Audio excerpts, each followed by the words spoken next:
กาลวะไวสาถึงเจ้าเสียเอากาจะมาวิษณุเจ้าเสียหลงปางสพนาภิกขุเจ้าสังขาวเขาเจ้ากุศลกูปาเมื่อสูงกัดเย็นถึงอากาศย่อกิยิงใจกูก็จะเลยมาปฏิบัติธรรมมาถ่อมธรรมตั้งหมดตั้งเสียง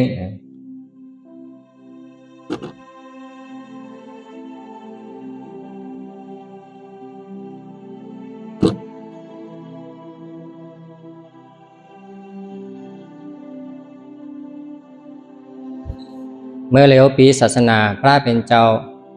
เฮิงเปิงใสขึ้นในมา2 เหง5 ปาก69 ว่าแมนเนอร์เหลือน3 ลอง5 คำวันที่6เหลือนคน2ถึงมาขายาม6 วันยาวเนี่ยเดียนเฮาหาทั้งหมดไหลมาตื้อกรรมย่างกรรมปฏิบัติค้นหาธรรมอันเป็นอยู่ไม่อยู่เนื้อขันธากายะตนตัวของเฮาก่อนที่เฮาได้เลยนั่งตั้งหมดตั้งเสียงนั่นเนี่ยก็เฮาก็นั่งกว่าทอมกว่านอนทอมธรรมนั่นเพราะว่าทอมเส้นตั้งทางมันแจงแรงก็ว่าธรรมน่ะมันเลขอ่อนของย่อยคำดึกลำคำพีคำพาเนี่ยผมจะว่าเข้าใจอะไรง่ายจะได้ถ่อมยะถ่อมแทงต่อห้านต่อว่ามันบ่แรงเจอก็ว่าทำที่เขาถ่อมที่เขาละยินวันเนี่ยเอาว่าเป็นธรรมจันสูงเนี่ยเป็นธรรมปรมัตถ์เป็นธรรมที่อันเอาไปว่วนของเขาเข้าถึงไรเข้าถึงไรด้วยการเตะไรเอาทั้งพึกเอาหยันปัญญาพระเป็นเจ้ามาผาห้อมจอมใจเข้าเสียแลจังเข้าถึงไรนี่เพราะว่ามันก็ตึกลำคำพีคำพาเนี่ยด้วยการจะหือก็เย้าเนี่ยพระเป็นเจ้าก็พอออกบอกลาดมานะเพื่อปุนตาเฮาหาทั้งหมดทั้งเสียงเข้าใจลงแรงนั่นเย้าเนี่ยมันจะว่ามันหยาบหนาถึงดีป้อหู้ไรหันไรเข้าใจไรความสอนพระเป็นเจ้านั้นดึกลำคำพีคำพานะเนี่ยของนนย่อยนะเนี่ยเลขเอนะมันเข้าใจหยาบนะเนี่ยไม่กะเข้าใจหยาบก็คือก็เย้าเนี่ยพระเป็นเจ้าลาดไว้อยู่ว่าก้นตีอันเดเข้าใจนั่นในมงคลเนี่ยก้น4 ก้อเนี่ยนะเดเข้าใจอยู่1 ก้อเนี่ยนะก้น4 ก้อเนี่ยเดเข้าใจ1 ก้อก้นเตียนเดเข้าใจนั่นท่องว่าที่เหตุกะเนี่ยที่เหตุกะปุโกเนี่ยที่เหตุกะปุโกก็อันมีธาตุญาณปัญญากับโตกับใจมามีธาตุธรรมกับโตกับเตใจมามีธาตุปรมัตถ์อันไรเห็นหูเข้าใจไรตื้อกรรมมีกุศลมาไรเฮ็ดมายามพึกมาอ่อนตั้งเสียก็มักเกิดพบทบศาสนาพระเป็นเจ้าเนี่ยคนก็ตีห้องว่ามีที่เหตุกะปุโกก็น่ายเนี่ยตีเป็นก้นเตียนถ่อมก็เข้าใจพึกจังกรรมก็ไรเนี่ยเป็นก้นก็นั่นเป็นก้นเนี่ยมีกิเลสวาวังเป็นนาแทงเหมือนแทง3 ก้อนะเยลัดก็เดี๋ยวก็ก้นก็นั่นนะถ่อมก็เข้าใจพึกก็หมอพึกตั้งเข้าใจก็มีอันนั้นเขาว่าปุโกก็นั่นเนี่ยเขาพาตั้งโมตั้งเสียงเนี่ยก็คัดใจเขาเป็นปุโกก็ตีว่ามีที่เหตุกะมีเหตุ3 เมียวมีอาโลภะอาโทสะอโมหะอาโลภะบอกว่ามีโลภะอยู่ไว้กรรมป้อหนำป้อหนามีโทสะอยู่ไว้กรรมป้อหนำป้อหนามีโมหะบอกว่า พอมีมห้าเนี่ยเว้าวางเนี่ยยามปัญญามันก็แจงไงหันเลี้ยงไงมห้าเนี่ยรับสิ่งมห้าบอกว่ามาตีวุยวายสลุมสลายขึ้นมาตีแจงตีเลี้ยงเหมือนเช่นนั้นที่ห่อรัดนะไกลว่ามีสมาธิที่เหมือนเช่นหนังอรุณอายุงที่อันเกิดขึ้นมาปอดเหนือก้วยกาตาวันไปเปลี่ยนร้อยแสงเฮอแรงถ่องขึ้นมาอ่อนตั้งมีจังนั้นเนี่ยก่อนมีเจอพันจังนั้นเนี่ยทอมเข้าใจทอมเข้าใจแล้วก็พึกก็ไปเข้าถึงไรเนี่ยอันนั้นว่าคนก็ภูเตเข้าถึงมรรคผลนิพพานคนก็เตเข้าถึงความสอนอันพระเป็นเจ้าห่อไว้เอาว่าเป็นปรมาตถ์เป็นสัจจะเป็นอนัตตาเนี่ยก็ว่าเขาเกิดมาเตเอาเป็นหมดเปลือกมงแมงมาหั่นต่อถึงมือเหลียวเนี่ยอันที่ว่าอนัตตาอันว่านั้นเขาอ่ำเลยถ่อมเขาอ่ำเลยยินถ่อมก็ป่องปึงโล่งแรงเข้าใจต่อหั่นต่อมาถึงมือเหลียวเนี่ยเขาถ่อมเนี่ยถ่อมแท้ถ่อมกูวันเนี่ยนะเอามาพึก11 วันเนี่ยก็ถ่อมกูวันถ่อมใช่ก็ดีว่าไหนกันน่ะถ่อมเขาอยู่เมื่อวานมันเป็นอนัตตาเตะไว้การเข้าไปกึดลืออยู่ที่ตั้งหยุ่มของเขาแต่ใดที่สั่งเนี่ยเขาแต่อะไรเขามันอนัตตาเนี่ยเขาพึกเขามันหันกำตาเขามันหันแจงแรงนึงหยาบเป็นหยาบของเขาอังกุ้ย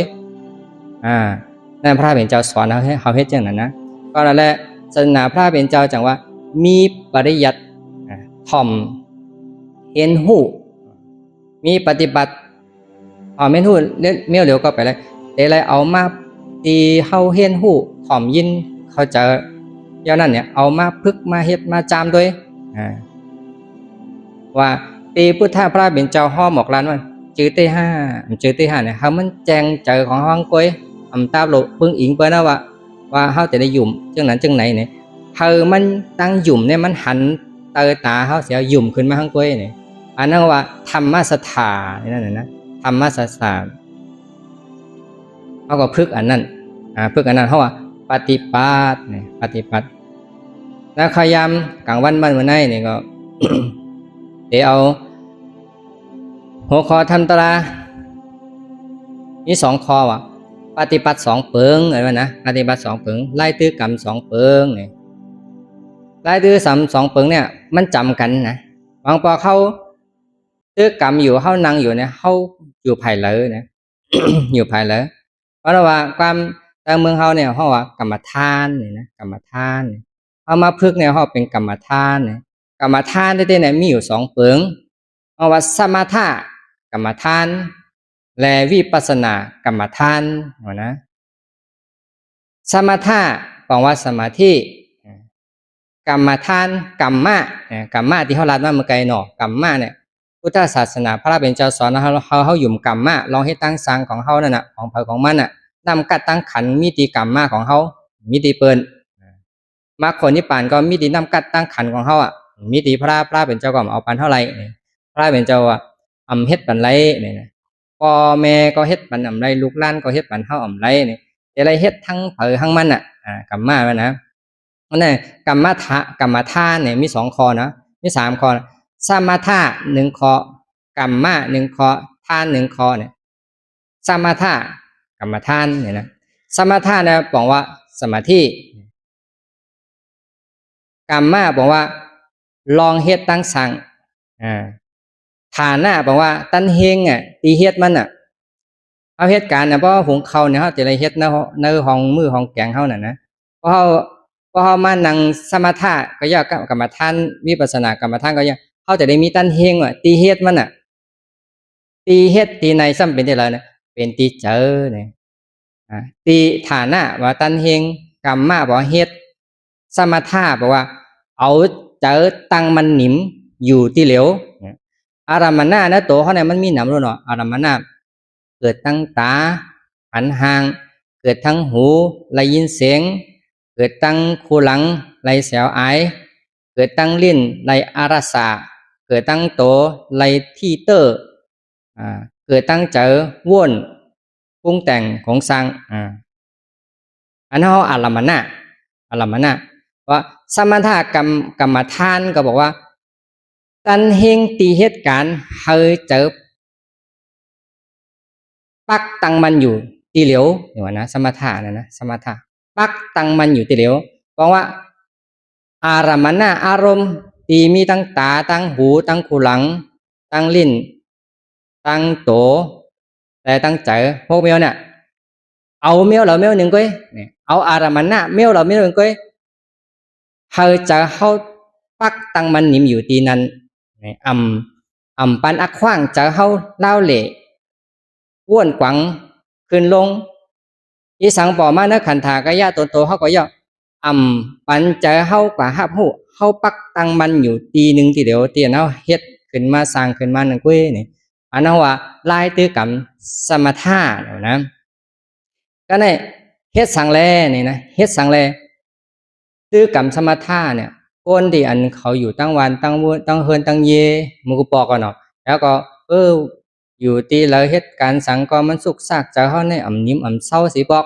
เล่าเหล่ตั้งนั่งกำตุกตั้งในกำเลือดตั้งในไม้ตั้งไม่มีตีนิ่มตีเศร้าสีบอกเนี่ยเจอเนี่ยมีตีอยู่ด้วยในเนี่ย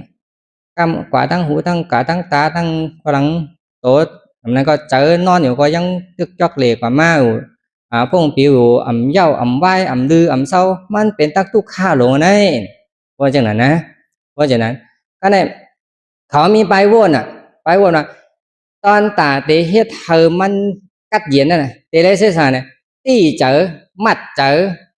ตีเจอมัดเจอเหมือนจะหนังเป็นมัดปูนั่นนะมัดปูไว้แล้วก็จังไตของเหลือขามันมี6ขาเนี่ยว่ามัดทั้งหมดแล้วก็เอาไว้อยู่ในคลองในลงในอ่างนั่นน่ะจังกวางเลยเป็นจังนั้นนะเขาวนไว้จังนั้นว่าเพราะว่าเจอเขาในนิ่มอยู่จุนปักอยู่ตีเหลียวเหมือนจะหนังเสาเฮือนเนี่ยตั้งตุกข่าตั้งเลือดตั้งไม่เจอพงเจอผิวลองตุกข่าตั้งหมดก็เย็นหายยาวก็เย็นยาวเนี่ยวะนะก็เย็นยาวเนี่ยอันนี้เหเป็นปลายวนนะปลายวนวันเดียน มีผู้สบมาก็เตรียมบ้วนถึงพอดรายการนั่นว่ามันมีตั้งออกมันจึงนั้นเนี่ยพึกสมถะเนี่ยก็ว่าเฮ็ดเธอจะเข้าตั้งมันนิ่มเนี่ยก็เนี่ยอีสังลาเนี่ยอีสังลาที่อันเฮ็ดเธอจะเข้าตั้งมันนิ่มเฮ็ดเธอจะเข้าโยกย้ายซ้ายขวาล้าวเหล่เย้าไหวสุดเซงนอกเสียว่าข้าวยำนอนรับไว้เนี่ยตื่นขึ้นมาก็สัมภาระเหตุการณ์วนอยู่แทงยาวเนี่ยโตห้อมไปออกเพื่อนเจอสัมภาระเรียนก่อนแล้วอันเดียนเฮ็ดให้เจอเขาเล่าเหล่จังไหนเนี่ยเป็นนิสังเนี่ยเป็นทั้งว่านี่วารณะธรรมะหาเคาะเนี่ยนี่วารณะธรรมะหาเคาะนี่วารณะเนี่ยบอกว่าเจอเนี่ยเนาะเป็นกิเลสน่ะกิเลสอันหามให้อันจันเฮอเจอเฮายงปั่นขึ้นลงเล่าเหล่ย่อมไว้เนี่ยเพราะนิวารณะหามเหเนี่ยก็นิวารณะหามถ้าหามเจอเขาอย่าให้มันหนิมเศร้านั่นน่ะนิวารณะเขาคนที่อันพึกสมถะเนี่ยบอกว่าเพราะว่าเอานิวารณะหาเปิงแน่ปันหาไม่เหตุการณ์เจอเขาก็หนิมรู้เนี่ยกำไรก็ได้คัดเจอนะคัดเจอเฮ็ดเธอนิวารณะหาเปิงนั่นปันหามันเหตุการณ์ปันหาไม่การหามันหนิมอยู่ที่เหลียวเนี่ยนิวารณะนั่นเป็นสังหารหนึ่งเพราะว่ากามฉันทะเนี่ยกามฉันทะบอกเจอมันแลนจอมเตียนเกี่ยวกันนะอันเลยเกี่ยวก็แลนกว่าตั้งนั้นตาเตียนหันเข้ม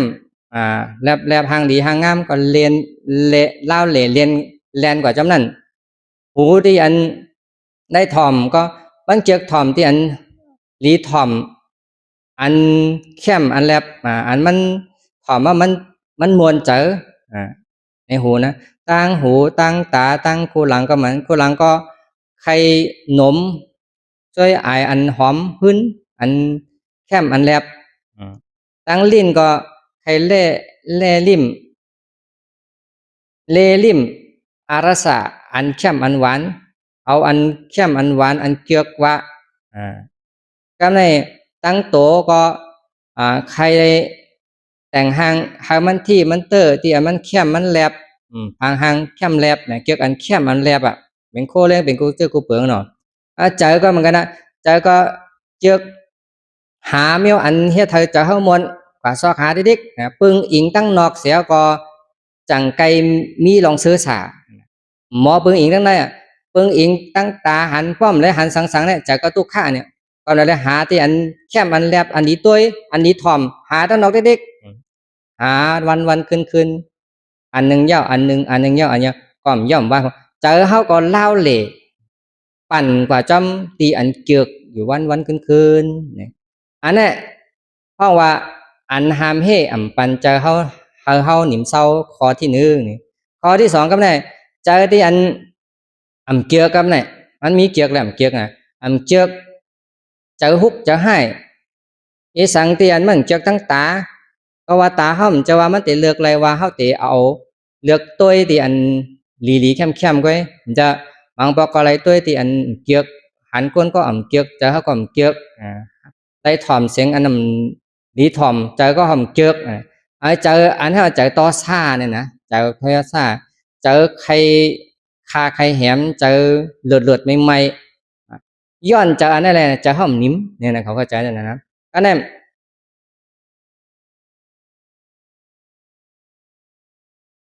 ต่อมาสืบมาเขาว่า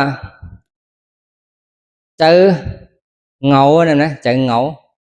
แต่มีมาว่าเจอเงาเจอเศร้ามองเจอข้อเจอต้วงเจออ่อแอเจอมีเอ็นมีแห้งใครเฮ็ดทั้งใครกว่าเลยเหมือนทางว่าใครตายเอาโหลฉะนั้นอ่ะเอาสังอ่ะเจอโอนก้นย่องมันอย่างก้นหนึ่งเหมือนเจ้าหนังก้นเป็นก้นตรงอันนั้นเท่าว่าเจอทางเมี้ยวหนึ่งนะที่มันเฮ็ดให้จะเข้านิ่มเศร้าเนี่ยจะเข้าเปิงจะเข้าลีเนี่ยทำใจทางอันเท่าว่าจะทำใจเล่าเหล่ก็เนี่ยใจเล่าเหล่ใจเนี่ยยุ่มเศร้าสิบอกนอนอยู่ก็ปันนอนพ้วนอยู่ที่เลือดไม่ย้อนอันนั่นย้อนอันไหนอะไรถ่อมข่าวก็ใจก็เลือดจะไม่เจอปุงเจอปิวเจอลีกับจอมตาเสเนี่ยอันนั้นก็เจอเนี่ยมันเฮ็ดให้มันนิ่มเศร้าไรเนี่ยห้ามใจทางอันนี้เขาว่าใจเห็นใจป่องโล่งแรงนะห้ามป่องสังกะยะป่องโล่งแรงใจเนี่ยมันตึงปันนิ่มเศร้าเลยอ่ะมันไปหันตีเตือกตีเย้าตีวายมันเนี่ยเขามีเรื่องมีราวมีสังสิ่งอย่างมันไปเย้าตีเตือกตีไล่ไปถึงตีเหรียญมันเนี่ยมันตึกทางตึกเทิมตึกป่องปึงตึกอึงตื้อนึงอยู่จังนั้นอ่ะอันนั้นก็เจอเนี่ยก็ห้องว่าเป็นเจอที่เฮ็ดให้เจอห้องนิ่มเนี่ยเพราะว่านิวารณะหาเปิงนิวารณะหาเปิงอันนี้เป็นเจอที่อันเฮ็ดให้เจอเขาเหล่วายเล่าเหล่ย่อวายเนี่ยเหมือนลิงขึ้นต้นไม้นะลิงเนี่ยจอกกว่าตั้งหนึ่งจอกกว่าตั้งหนึ่งนะหาเปิงเนี่ยเปิงหนึ่งก็เปิงหนึ่งเนี่ยจะเขาก็เรียนกว่าเรียนมาเรียนกว่าเรียนมาใช่ไหมก่อนตีอันเขาพึกสมาธิในเนี่ยเขาเจอป่องใจว่าก็เอานิวารณะเจอเรียนกว่าเรียนมาตั้งหาเปิงในรับหมอดเย็นหายเขาก็กัดเย็นยาวเนี่ยนะเขาก็กัดเย็นยาวมีตุกมีเลือดมีไม้เนี่ยก็แปลว่าเขามีคอยยังอ่านจังนั้นป่องเจอจังนั้นเสียแหละมาพึกสมาธิกรรมฐานเนี่ยสมถะกรรมฐานเนี่ยสมถะว่าเจอตั้งมันอยู่ที่เหลียวกรรมมาแปลว่าเหตุการณ์ฐานะแปลว่าตันเฮงตีเหตุการณ์เฮอเจอตั้งมันอยู่ที่เหลียวบอกว่าเจออัน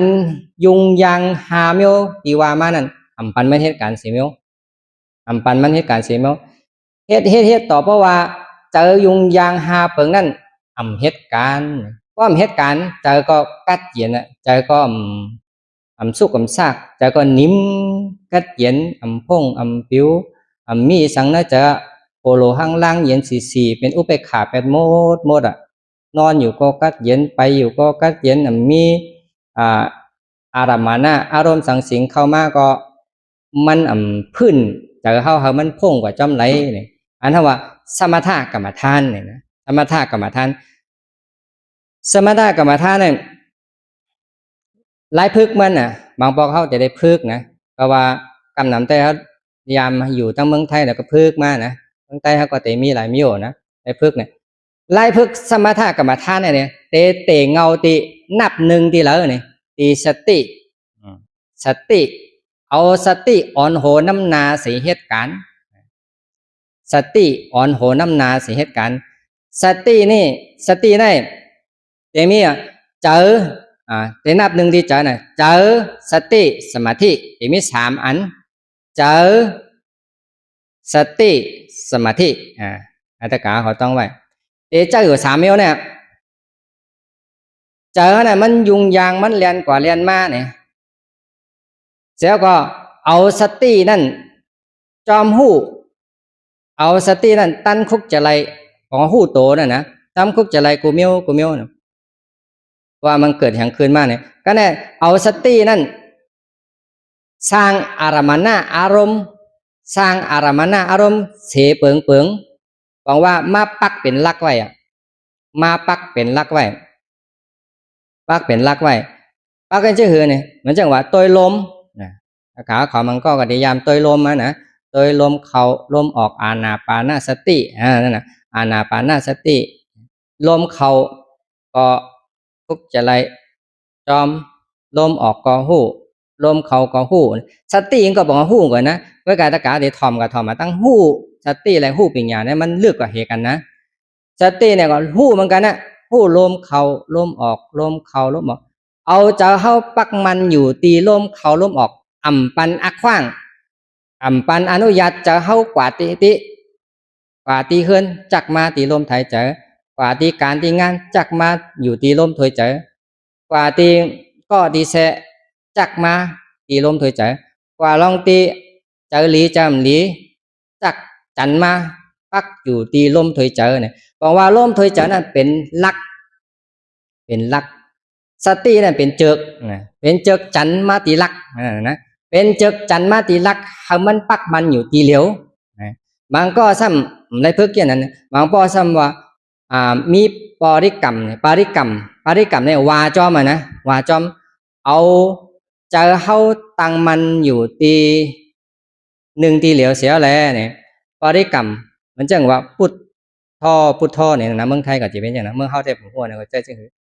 เขาก็ปุดออกกท่อเนี่ยนะปุดท่อเนี่ยนะเพราะว่าเอาสติจอมคุกจะไรเขาก็เอาปุดออกกท่อเนี่ยเอาสติจอมคุกจะไรติ๊กเนี่ยปันเจอเขาอนุญาตเจอเขาปันอักขังเจอเขากว่าตาตีเหลือเนี่ยเฮอสติเนี่ยจอมสาวจอมเตาจอมบักจอมจันเฮอมันมาอยู่ตีเฮาบริกรรมนั่นติ๊กอันนี้ก็เมียวหนึ่งมันก็บางทีมันเจอซ้ำวันทั้งว่ายักตัวเสียเมียวหางพังหางหุ่นหางพระเป็นเจ้าฮืออันนั้นก็หางเหลืองเป็นแรงเป็นเขียวเป็นสังสิงเช่นไหนก็ตัวยักอยู่ที่นั้นปักอยู่ที่นั้นมันก็ตัวเตียนก็มีนะยักอยู่ที่นั้นก็เฮาเจอเฮาปักมันอยู่ที่นั้น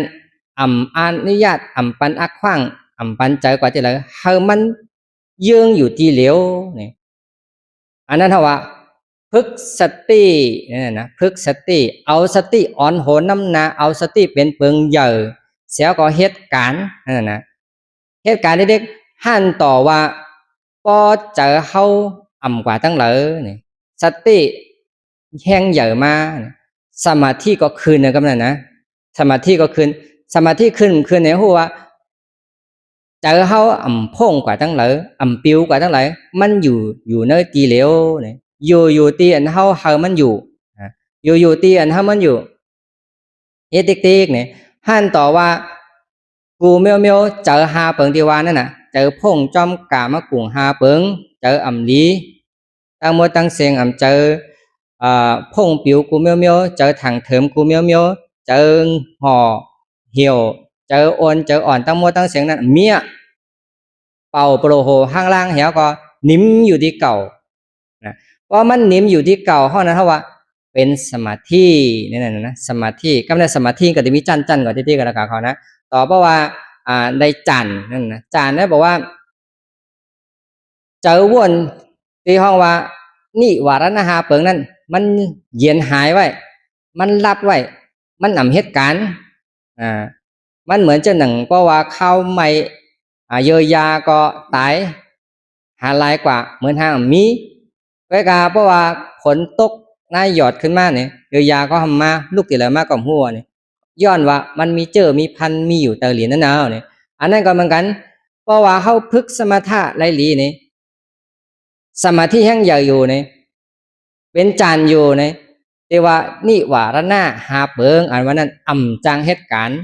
จะพงปิวกันแล้วกัดเย็นนะกัดเย็น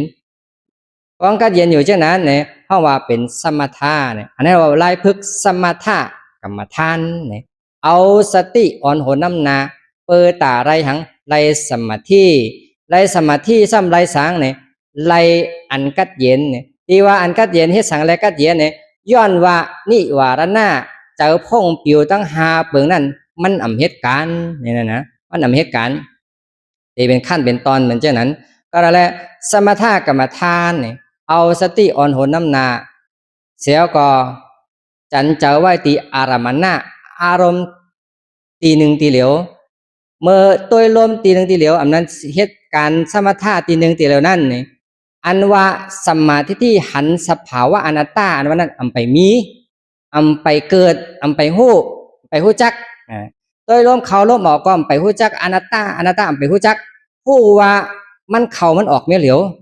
ผู้ว่าพุทโธธรรมโมสังโฆเมียวเหลียวผู้ว่าเฮายักอยู่เสียเมียวเหลียวมันหู้เหมือนจังหนังหู้ตันเนี่ยเหมือนจังหนังมีเขาตัวกว่าตั้งนาหันอยู่ด้วยกามันมีอันเฮตั้งนาเฮาเนี่ยมันหันเหมือนเตือกไว้เหมือนเตือกตันไว้นิ่มไว้ฉะนั้นก้อยเนี่ยบอกว่าสมถะกรรมฐานเป็นการเหตุการณ์เฮไรจันไปใจเส้นตั้งกว่านิพพานเนี่ยเพราะว่าเป็นสมถะเนี่ยกำลังแล้วเขาพึกเนี่ยบางปอกในตะกาวเขานั่งอยู่เนี่ยเพราะว่าเขาทัดสางตัวเก่าเนี่ยเขานั่งวิปัสสนาเขานั่งหาอนัตตาเขานั่งวิปัสสนาภาวนาเนี่ยห้ำนั้นตันตึกห้ำอยู่จอมลมถอยใจเขาออกก่อมหัวมันเป็นอนัตตาเจ็บแกนไม่กัดมาก็ห้ำตัวยักห้ำมายักอยู่ตีหนึ่งทีเหลียวอันนี้บอกว่าเขากว่าตั้งนาเนี่ยเขาถอยมากขึ้นตีสมถะเนี่ยเขาตีได้ทัดสางตัวเก่าตาเสมันเปิงกันเพราะว่าสมถะกรรมฐานเอาเจอปักมันอยู่ตีหนึ่งทีเหลียวเอาสติเป็นจึกมัดก็มัดมันเกี่ยนเนียนนาเลี้ยวเนี่ยเจอก็กว่าตั้งเลยเนี่ยก็เจอกว่าตั้งเลยเนี่ยบอกเจอพงผิวอันเท่าว่านี่วารณะเปิงนั้นเหตุการณ์เนี่ยพอมันเหตุการณ์ก็กัดเย็นเนี่ยกัดเย็นโจจัดปันเนี่ยโจจัดปันเนี่ยเพราะว่าเก่าลาดกว่าเยอะๆกัดเย็นต่อฮอดถึงเมืองสังมีตีว่าพาเลยเฮ็ดให้มันลึกไรกะหือในจานก็ไม่มี4 จานโน่นเนาะอันในรูปปัจจานมี4 จานรูปปัจจานที่มันลึกล้ำกำเพียนนั่นเนาะก็มีทั้ง4เนี่ยก็แล้วสมถะเนี่ยลีอยู่ก้วยกาฮอดถึงนิพพานเลยนะฮอดถึงนิพพานเลยพุทธเจ้าพระเป็นเจ้าเนี่ยแล้วเข้าทาง6 ปีก็แก่งกรรมจังไหนหากูล็อกกูไล่นะหันต่อประวานยอมลูกขี้คังเพราะนับสิกมันไหลเนี่ยก็พึกสมถะเนี่ยพึกกูไล่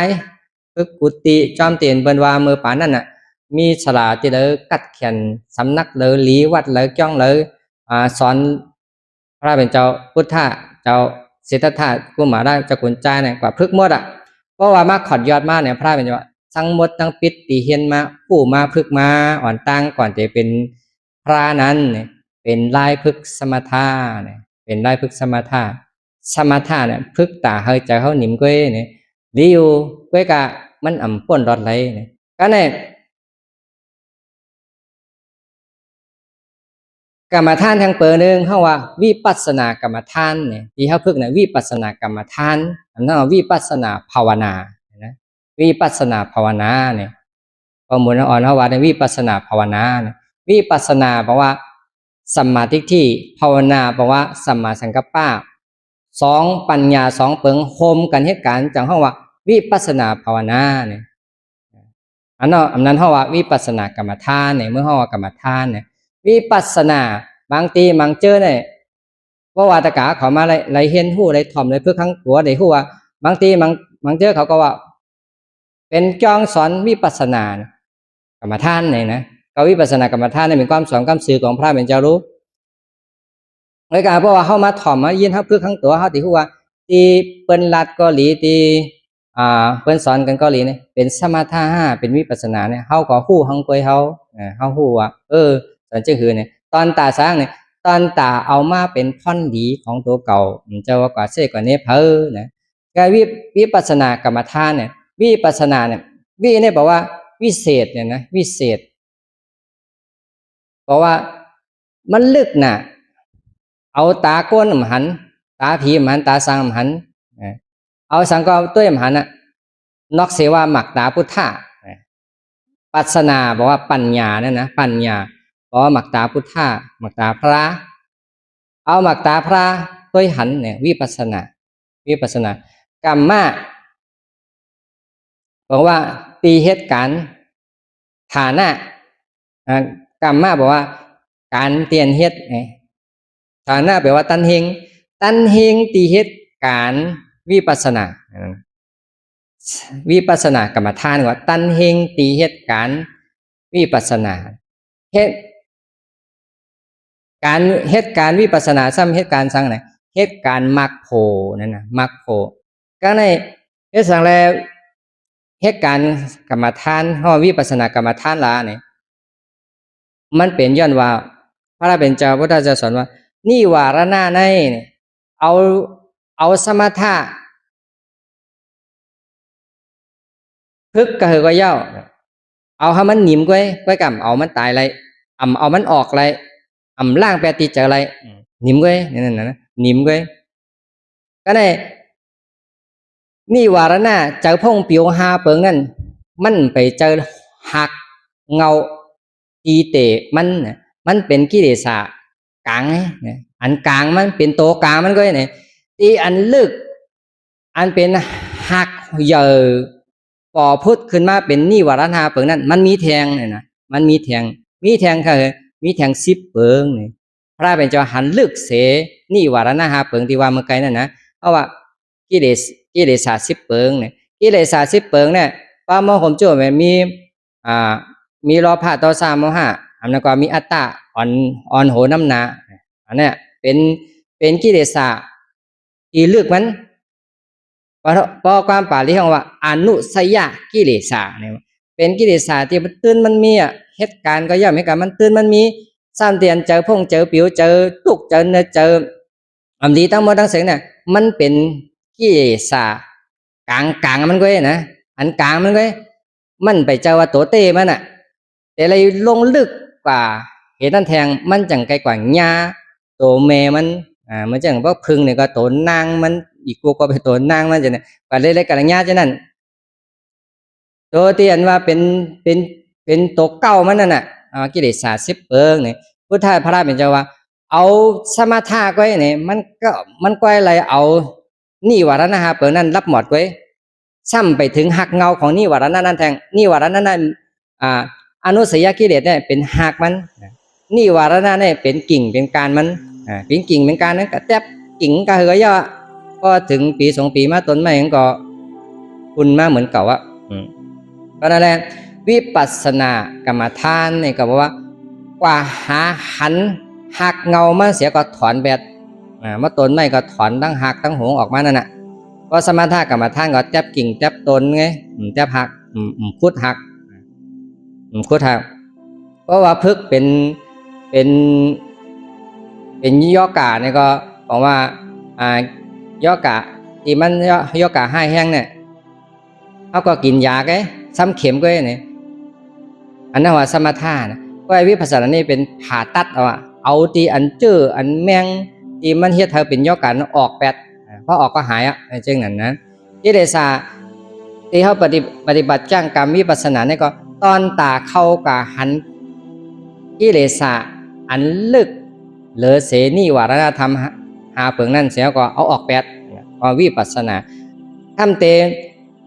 พ่ออ่ำหันนะพ่ออ่ำหันอ่ำจังให้ถือออกไรกิเลสมันมีนะตัวเขาก็ย่อพ่ออ่ำหันมันอ่ำจังให้ถือออกอ่ำจังให้ถือออก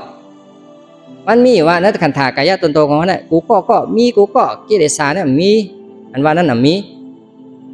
มีกูก็เกิดปลามันอ่อนเฮาเกิดมารู้ขันธา5เปิงที่เฮามานั่งอยู่เนี่ยเป็นอโจมันน่ะอจองตลาดเตมันเป็นกิเลสนั่นน่ะกิเลสอ่อนมา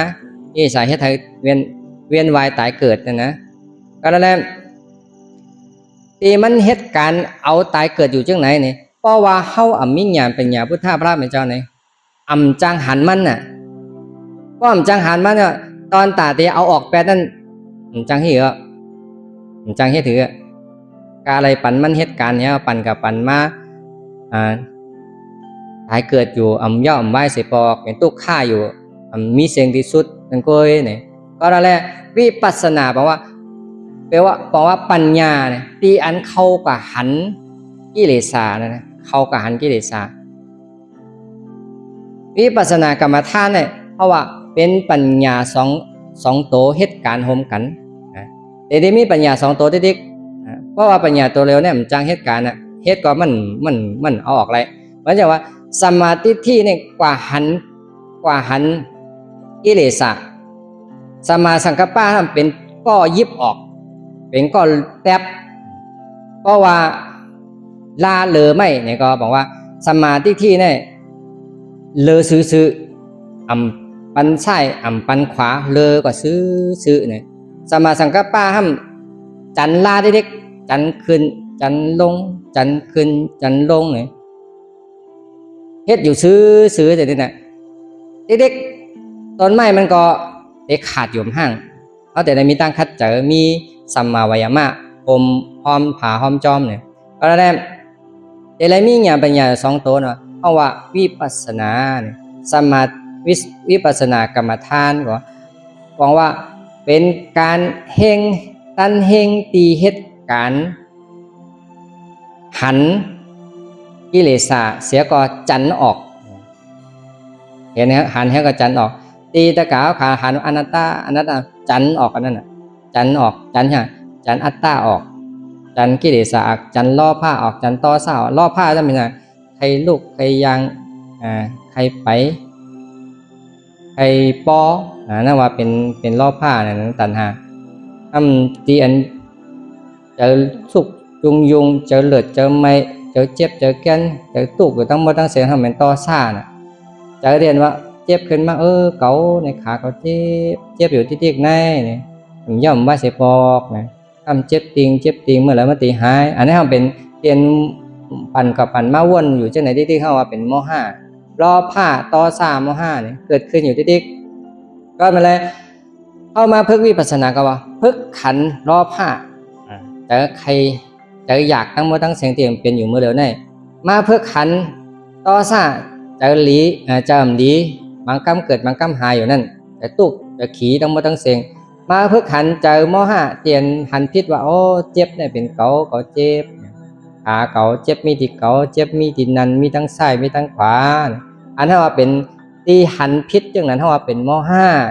ก็มาแล้วตีเขาเห็นหูเขาถ่อมตรามาเจ็บแล้วรอบพระต่อซ่าโมหะเนี่ยตัวหันมันเกิดมือเดียวนี่ครับบางปอกต่อซ่าเกิด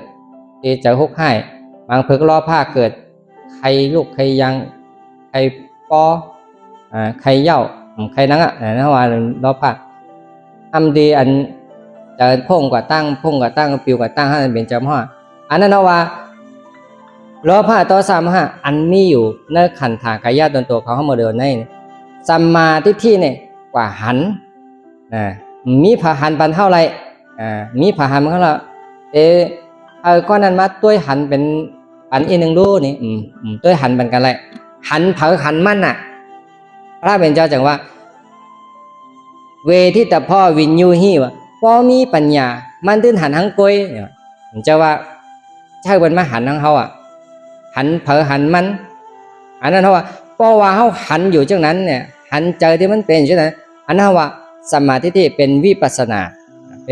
าอีสังปอพุทธเกิดขึ้นมากก็หันอีสังเป็นกว่าก็หันอีสังลูกก็หันล้มถอยใจเข้าก็หันล้มถอยใจก็ออกก็หันอยู่ที่ดิก กู้โตอยู่จี้โขต่อไปตีนในอีสังปอพุทธเกิดขึ้นมาเป็นรูเนี่ยหันทางแจงหันว่าเจอโตเจอเก๋ามันเป็นสภาวะหังมันเจอเป็นเจอว่นเจอกวางเจอเฮ็ดอยู่ตั้งหมดทั้งสิ้นมันเป็นให้รู้เป็นเฮ็ดการอยู่หังมันมีเผอเจอมันกว่าเฮ็ดมีเผอหามันเป็นมีเผอหามันเป็นมีเผอหามันเกิดขึ้นมามีเผอหามันรู้กว่ามันเป็นอยู่หังมันจังนั้นอันนั้นว่าสภาวะเป็นกิเลสเป็นทุกข์ที่มันเกิดขึ้นมาในขันธ์ของสมาธิที่วิปัสสนาเนี่ยหันเนี่ยรับตาเนอเสียกว่ากับหันสภาวะอันนั้นหันอยู่แจงแรงหันตีเป็นสภาวะก็ในเพราะหันสภาวะเนี่ยแต่มีปัญญาข้อที่สองว่าสัมมาสังกัปปะเนี่ยนะเหตุการณ์โฮมกันบอกว่าว่นวางแปดว่นวางว่นหู้เขาเจอยอมรับว่าอ๋อมันเป็นสภาวะของมันเตนอนอนัตตาเนี่ยเขาว่นอนัตตาก็เขาก็จะอ๋อมันอุปเปิงไรมันเป็นทั้งมันนอนยอมรับมันเหว่ามันกำมาเหกำกวายอ๋อมันเป็นของทั้งมันเนาะเจอของเขาเนาะเนี่ยตีหันเหก็ว่นผู้ยอมรับเขาเจอยอมรับจังนั้นเพราะว่าสัมมาสังกัปปะแต่ขาเขาได้มีสมาธิที่ยักเยี่ยมด้วยหันอะไรก็ไรเพราะว่ายักเยี่ยมด้วยหันอะไรเนี่ยท่านก็เป็นสติเตียนเป็นสมา